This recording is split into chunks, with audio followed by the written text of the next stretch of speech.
죄인 괴수에게 넘치는 은혜 7장 너는 내게로 돌아오라. 그 일을 겪은 후 베드로가 주님을 부인한 죄에 대해 생각해 보았다. 내가 찾아본 사례 중에서 베드로의 경우가 나와 가장 비슷했다. 내가 빚과 자비를 받은 뒤에 더 나아가 경고까지 받은 뒤에 주님을 부인했듯이 그 역시 자신의 구주를 부인했던 것이다. 게다가 그는 그 죄를 한두 번 범한 뒤 잠시 돌아볼 여유가 있었는데도 또다시 죄를 범했다.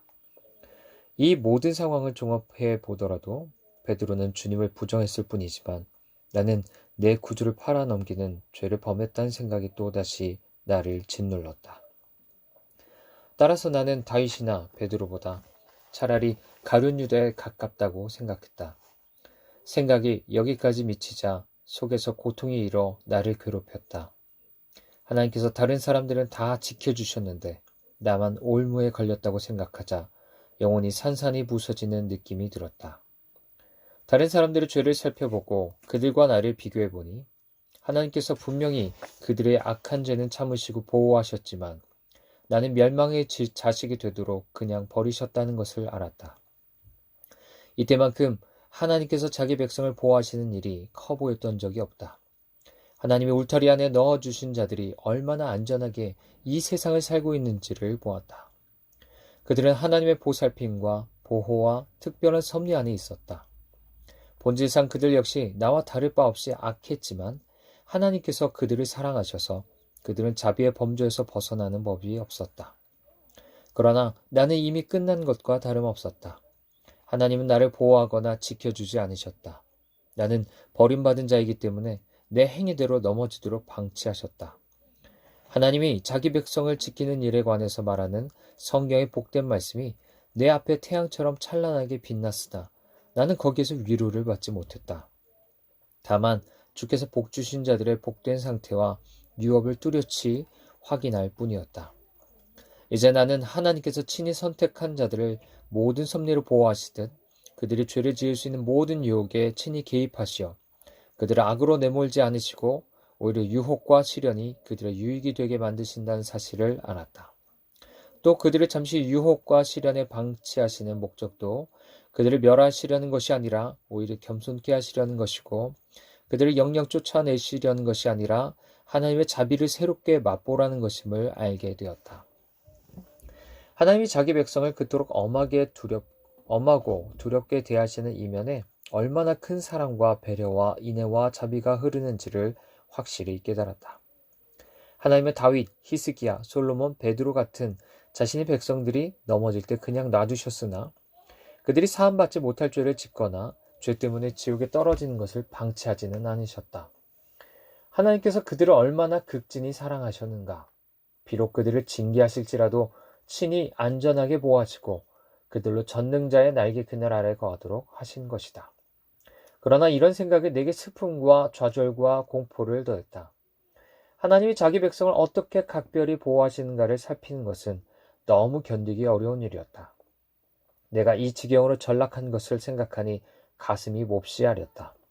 그 뜻대로 부르심을 입은 자들에게는 모든 것이 합력하여 선을 이루듯이 로마서 8장 28절 나 같은 자에게 모든 것이 합력하여 해를 끼치고 영원한 멸망을 이룬다는 생각이 들었다. 생각이 여기까지 미치자 나는 내 죄를 가룟 유다의 죄와 비교하기 시작했다. 내 죄가 혹시 사함받지 못했던 유다의 죄와 다른 점이 있을까 확인하고 싶었던 것이다. 만약 내 죄가 유다의 죄와 머리카락 한 올만큼이라도 다르다면 내 영혼은 참으로 행복하겠다 하고 생각했다. 가만히 생각해보니 유다의 죄는 고의적인 것이었지만 내 죄는 기도와 노력에 반하는 것이었다. 게다가 그는 이것저것 다 재본 후에 죄를 범했지만 나는 충동적으로 죄를 범했다. 그런 동안에도 에서의 범죄와 그로 인한 두려운 결과에 관한 경고의 말씀을 끊임없이 마음의 귀로 들으면서 메뚜기처럼 이리 튀고 저리 튀며 근심해서 슬픔으로 내몰렸다. 그래도 유다의 죄를 생각하면서 잠시나마 약간의 위안을 맛보았다. 나는 유다처럼 죄의 길을 끝까지 달리지 않았다고 여겼기 때문이다. 그러나 이 같은 위안은 오래가지 못했다. 사함받지 못할 죄가 하나가 아니라 여러 가지일 수 있다는 생각이 든 것이다.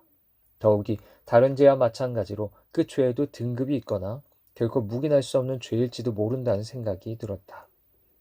아직 나는 아무것도 알 수 없었기 때문이다. 그러다 이제 내가 유다처럼 추한 자일 거라고 생각하니 참으로 수치스러웠다. 심판날의 모든 성도들 앞에 내가 아주 역겨운 존재로 드러날 일도 생각했다. 지금도 선한 양심이 있는 사람을 똑바로 못 쳐다보고 그 앞에만 서면 조바심이 나고 떨리는데 그날에 당할 일을 생각하니 마음이 아뜩해졌다. 이제는 하나님과 동행하는 삶이 영광스럽게 보였고 하나님 앞에서 선한 양심을 갖는다는 게 얼마나 큰 자비인지를 알게 되었다. 그 무렵 몇 가지 그릇된 견해를 받아들이는 것으로 이 모든 마음고생을 끝내고 싶은 유혹을 받았다. 이를테면 심판날은 오지 않을 것이고 한 번 죽으면 그만이지 부활은 없으며 죄는 그렇게 무섭고 슬픈 것이 아니라는 견해였다. 시험자가 내게 이렇게 제안했다. 내가 그동안 품어온 생각이 다 참일지라도 다른 각도에서 바라보고 믿으면 이 세상에서 마음 편하게 살 거야. 결국 멸망할 운명이라면 이렇게 지레 자학하지 말라고. 멸망과 저주에 관한 생각은 마음에서 몰아내고 무신론자들과 율법 폐기론자들이 스스로 지탱할 때 사용하는 결론들을 붙들어 봐. 이런 생각에 마음을 스쳐 지나가자마자 곧이어 죽음과 심판이 선명하게 떠올랐다. 의로우신 재판장께서 문 앞에 서 계신 것만 같았다. 죽음이 이미 와 있는 것만 같아서 그 생각이 아무런 도움이 되지 못했다.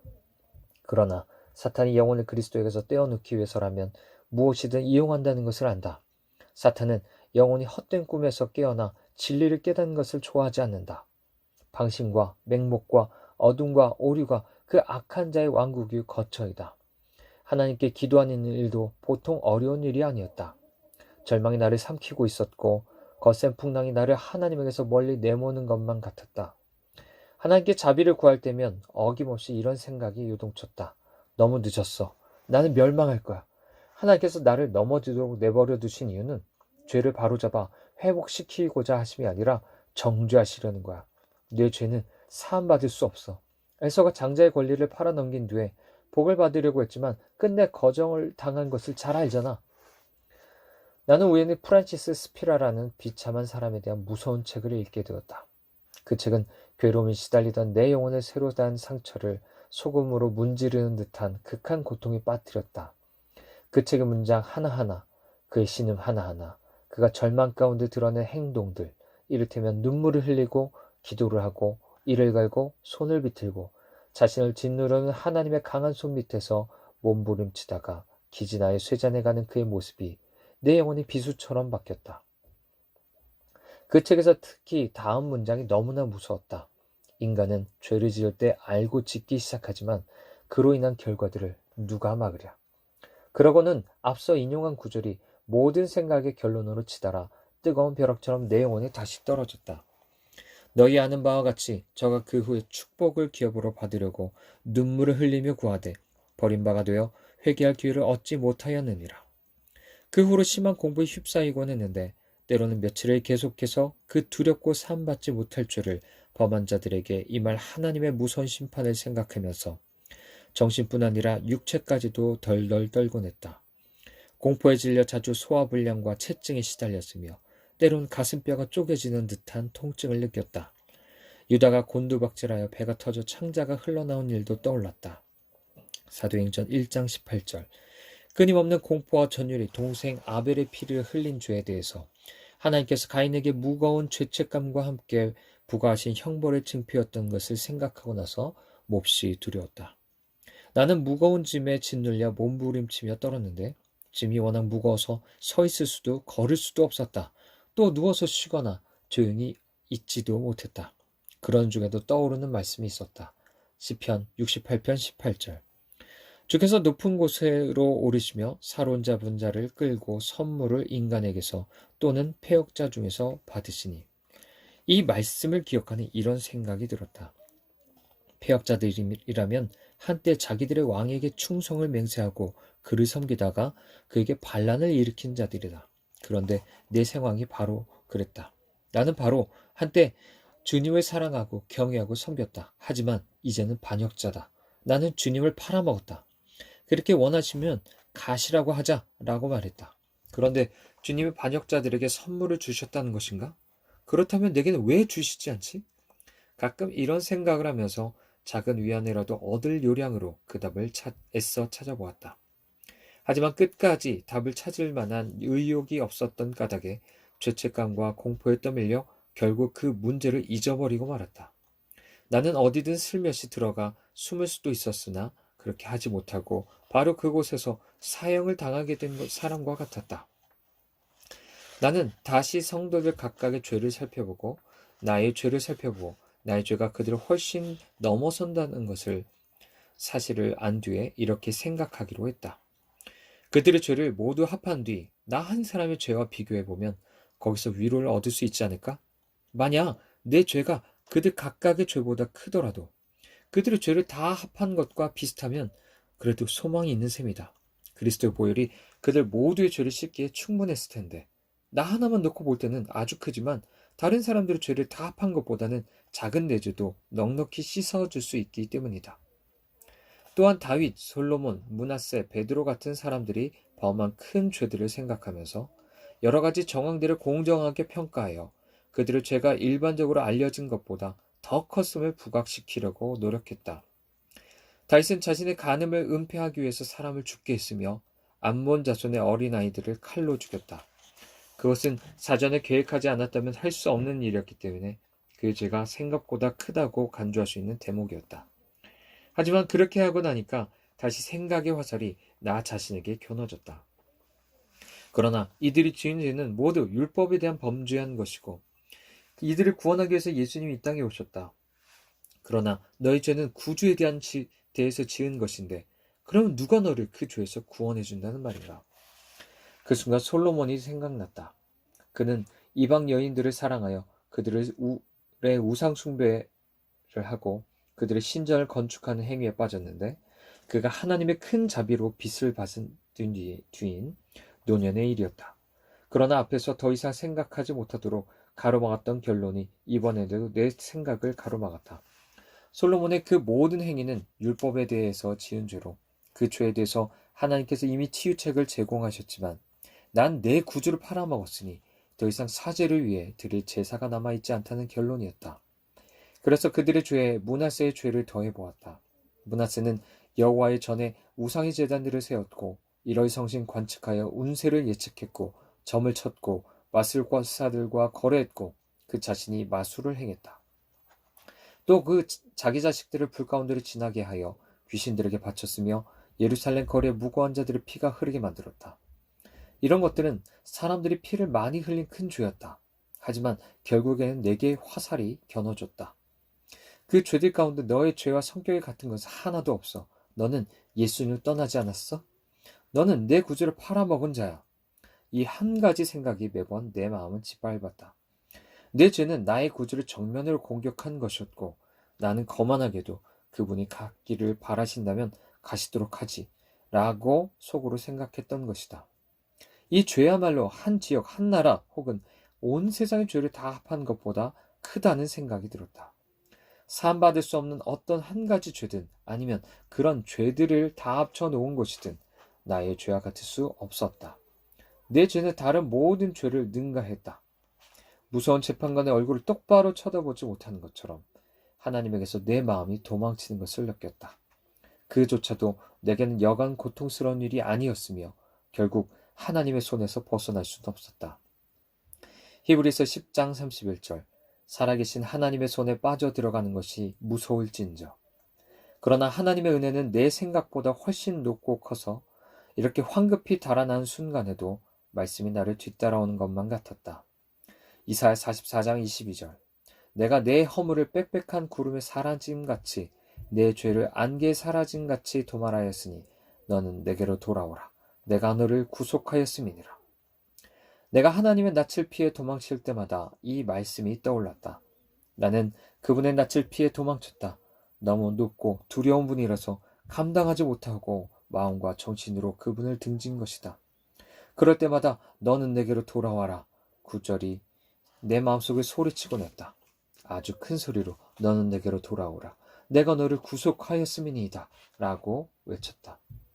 그때마다 나는 잠시 멈춰서서 혹시 은혜 하나님께서 손에 면죄부를 들고 나를 따라오시는가 싶어 고개를 돌려 뒤를 돌아다 보았다.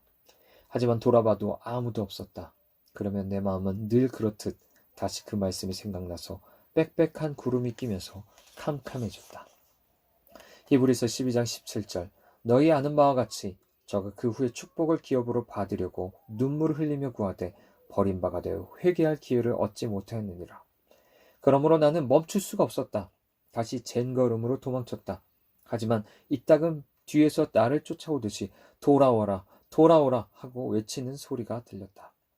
그러나 그 음성이 하나님에게서 나온 것이 아니면 어쩌나 하는 두려운 생각에 자세히 살펴볼 엄두가 나지 않았고, 게다가 히브리서 말씀이 여전히 내 양심을 울렸다. 언젠가 어떤 선한 사람의 가게에 들러 왔다 갔다 하면서 이렇게 슬프고 우울한 나날을 보내다가 인생을 마칠 일을 서러워하며 몹시 자학하고 있었다. 어쩌다 이렇게 큰 죄를 짓는 운명에 떨어졌나. 절로 탄식이 흘러나왔고 나는 죄사함을 받지 못할 자라는 생각에 몹시 두려웠다. 혹시 나의 죄가 성령을 회방한 죄와 다른지 알게 해달라고 주님께 구하는 심정도 있었으나 이젠 두려움에 너무 짓눌린 나머지 언제라도 주저앉을 것만 같았다. 그때 갑자기 창문을 통해 들어오는 바람 소리가 아주 상쾌했다. 내가 그리스도 보혈로 말미암아 의롭다 함을 받기 거절한 적이 있느냐? 하는 음성을 들은 것만 같았다. 그 음성을 듣는 순간 지난날 내 인생이 파노라마처럼 펼쳐졌다. 그동안 내가 억지로 외면해온 것을 보게 된 것이다. 나는 몹시 고통스러워하며 그런 적이 없습니다 하고 대답했다. 그때 하나님의 말씀이 강력하게 내게 임했다. 히브리서 12장 25절. 너희는 삼가 말씀하신 자를 거역하지 말라. 이상한 힘으로 나를 사로잡은 이 말씀이 내 마음을 환히 비추었다. 마치 주인 없는 지옥의 개들처럼 내 속에서 으르렁거리고 울부짖으며 소름 끼치는 소음을 내며 불안에 떨던 생각들을 향해 잠잠하라고 명령했다. 이 말씀은 예수 그리스도께서 내게 베푸실 은혜와 자비의 말씀을 아직도 갖고 계시다는 것을 알려주었다. 그것은 내가 두려워하는 것과 달리 그리스도께서 내 영혼을 완전히 포기하거나 버리신 적이 없다는 말씀이었다. 과연 그 말씀은 쉽게 좌절하는 내 성향을 아시고 막으시려는 것이었다. 또 내 죄가 아무리 많고 악하다 해도 그것을 하나님의 아들에게 맡기지 못하는 나의 태도를 책망하고 경고하는 것이었다. 그러나 이런 낯선 생각의 정체가 무엇이고 어디에서 왔는지 알 길이 없다. 20년이 지난 지금도 잘 모르겠다. 그때 내가 했던 생각은 이 자리에서 밝히기가 주저되는 것이었다. 창문을 통해 들어온 바람이 당시 나에게는 나를 찾아온 천사처럼 느껴졌다. 이 일에 대해서는 평가하지 않고 심판날까지 그냥 둘 생각이다. 다만 여기서 말할 수 있는 것은 그것이 내 영혼을 압도하여 큰 평안을 맛보게 해주었다는 사실이다. 내가 아직 소망이 남아있다고 설득했다. 사함받지 못하는 죄가 무엇인지를 보여주었고 내 영혼이 아직은 예수 그리스도에게 피하여 자비를 얻을 특권이 있음을 알려주었다. 그러나 이 일에 관해서 아직 무엇라 말하기가 어렵다. 처음에 이 일을 책에 소개하지 않았던 이유도 실은 그 점 때문이었다.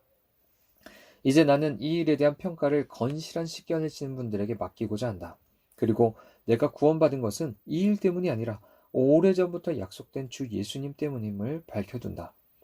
지금은 비록 그때의 경험과 느낌을 고스란히 전달하지 못하더라도 당신은 내 은밀한 생각이 드러나는 것을 막지 말고 그냥 드러나도록 두는 것도 나쁘지 않을 것만 같았다.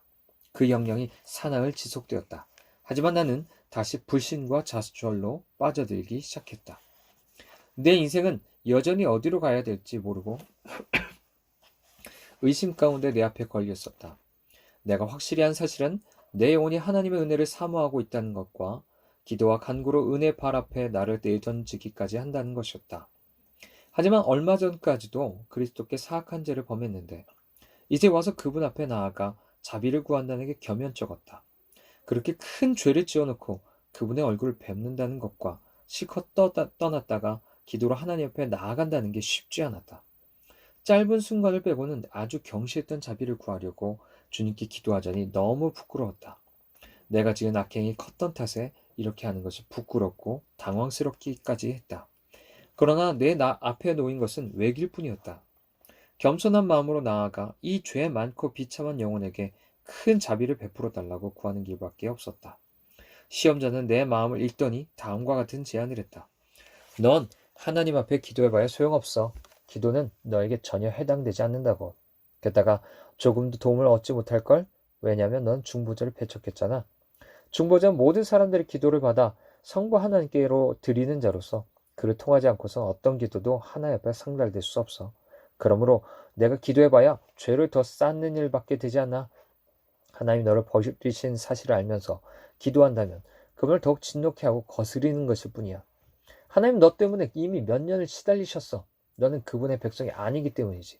내가 그분의 귀에 대고 징징거리고 부르짖는 게 그분의 여간 성가신 게 아니어서 그분은 너를 내치시기 위해 이런 죄를 짓도록 내버려 두신 거야. 그런데도 여전히 기도할 생각이야? 마귀는 나를 이렇게 다그치면서 민수기 기사를 예로 들었다. 그 기사에서 모세는 이스라엘 자손들에게 하나님께서 그들에게 주시려고 하는 땅을 그들이 차지하러 올라가지 않으므로 그들이 아무리 눈물을 흘리며 들어가고자 해도 그 땅에 들어가지 못하도록 영원히 막으셨다고 했다. 또한 다른 본문에서 사람이 그 이웃을 짐짓 모살하였으면 너는 그를 내 단에서라도 잡아내려 죽일지니라. 출애굽기 21장 14절 말씀대로 요압이 목숨을 보존하려고 제단으로 달려갔을 때 솔로몬 왕은 그를 잡아내려 죽게 했다. 성경의 이 기사들이 내 마음을 몹시 아프게 찔렀다. 내 상황이 너무 절망적이어서 이제는 죽는 일밖에 남지 않았다고 생각했다. 만약 그럴 수밖에 없다면 훗날 어떤 사람이 그리스도의 발 앞에 엎드려 기도하다가 죽었다고들 말하겠지. 그런 비장한 각오로 그리스도 앞에 기도했다. 하지만 기도하면서 얼마나 큰 어려움을 겪어야 했는지는 하나님이 잘 아신다.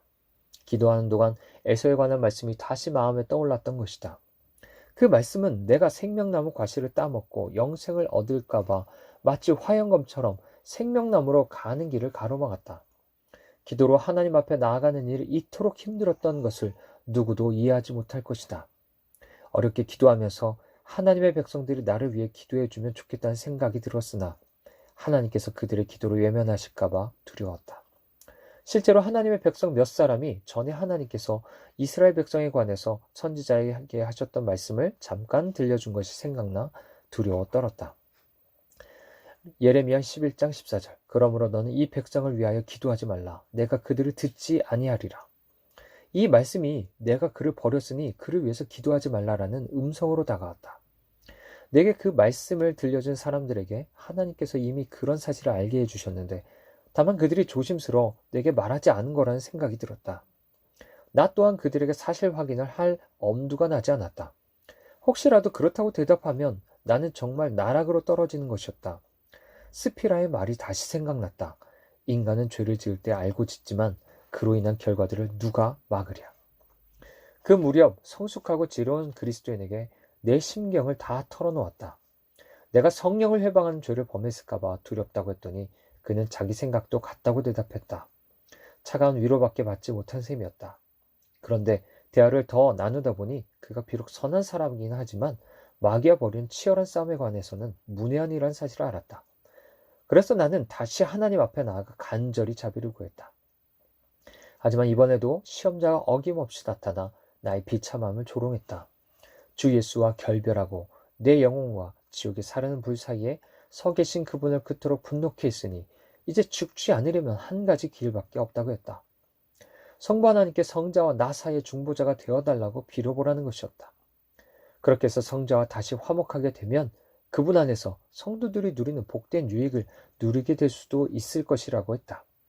그때 다음과 같은 말씀이 나를 사로잡았다.